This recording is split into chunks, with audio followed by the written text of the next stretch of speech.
Pour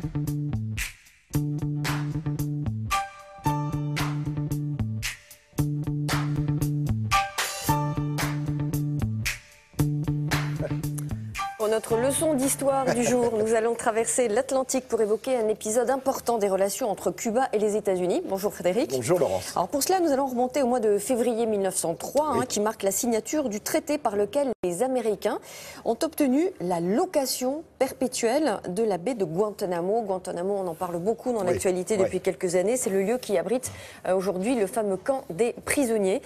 C'est une location perpétuelle, ça veut dire quoi? Ça veut dire qu'ils ont demandé, les Américains ont aidé les Cubains qui voulaient se défaire de la puissance espagnole. Donc les Américains ont dit on vous aide, mais en échange, vous restez d'abord dans notre giron, ça ne va pas durer longtemps, et puis en plus, surtout, vous allez nous louer perpétuellement cette partie de votre île. Alors on voit bien où se trouve Cuba par rapport aux États-Unis. Vous comprenez bien qu'à l'époque, les États-Unis ont dit c'est pas possible que ça quitte notre giron, il faut que ça reste dans notre sphère politique. Et jusqu'en 1959, on le sait, avec la révolution cubaine. Donc c'est tout au sud de l'île que se trouve cette baie de Guantanamo qui donne son nom à une province, la province de Guantanamo, qui donne son nom à la ville, la capitale, qui s'appelle Guantanamo. Donc tout ce coin s'appelle Guantanamo. Alors la guerre, elle se passe à la fin du 19e siècle. Les Cubains en ont assez, je vous le disais, de la pression espagnole. Les Américains vont intervenir. Ça va être une guerre hispano-américaine. Alors on va regarder des images parce qu'on va découvrir quelques-uns de ces... Alors oui, on n'a pas des images de cette guerre de 1898, mais juste regardez celle-ci où on voit les marins espagnols sur la gauche et puis on reconnaît bien les soldats américains comme pendant la guerre de sécession sur la droite de votre écran. Et il va y avoir un accord de paix, un traité de paix qui va être signé à Paris, figurez-vous, à la fin de l'année 1898. Et ce traité de paix donne Cuba aux Américains, entre guillemets, c'est-à-dire leur indépendance, mais avec la puissance des États-Unis. Vous voyez là le premier président, Thomas Estrada Palma, c'est lui qui en plus est citoyen américain, figurez-vous, ça aide. C'est lui qui va signer ce papier, cet accord où l'on donne location perpétuelle à partir de cette année 1903 aux Américains de cette baie. Alors, cette baie, elle sert à quoi? Elle sert surtout à des navires à venir se réapprovisionner. Ça sert aussi à avoir une base de départ vers l'Atlantique.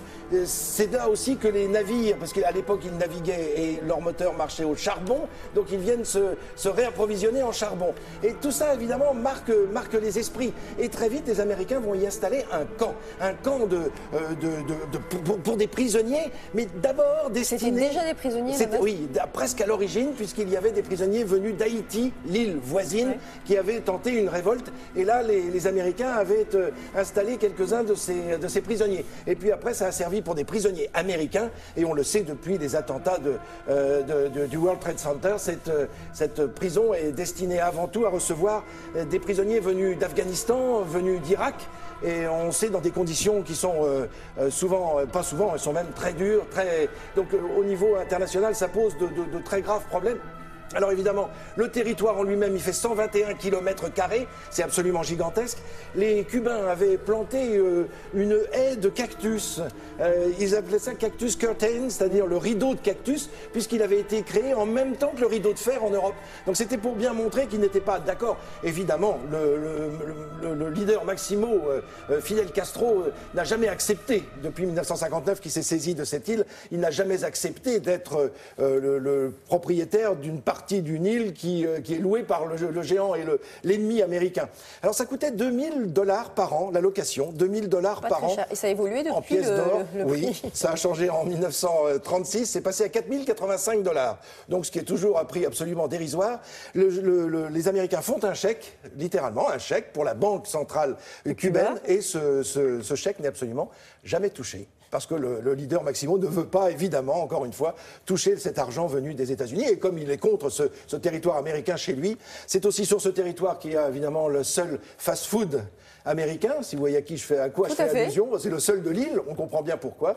Et puis quand même un petit mot sur ses habitants. À Guantanamo, les habitants s'appellent les Guantanameros.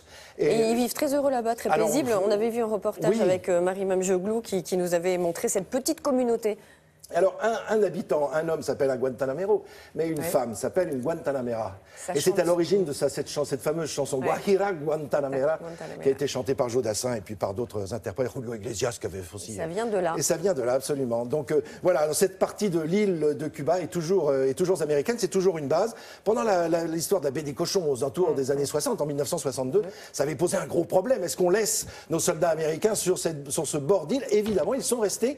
Les familles ont été rapatriées aux États-Unis. Et c'est pour dire si à ce moment chaud de l'histoire du XXe siècle, les Américains étaient quand même déjà encore installés sur cette île de Guantanamo. Barack Obama veut faire bouger les choses. Oui, Bill Clinton l'avait fait déjà en retirant les mines qui avaient... 75 000 mines avaient été placées entre la partie américaine et la partie cubaine. C'est dire si... voilà, c'est un endroit extrêmement dangereux et déjà Bill Clinton avait fait nettoyer cette partie de l'île. Une enclave. Merci beaucoup Frédéric. À tout à l'heure.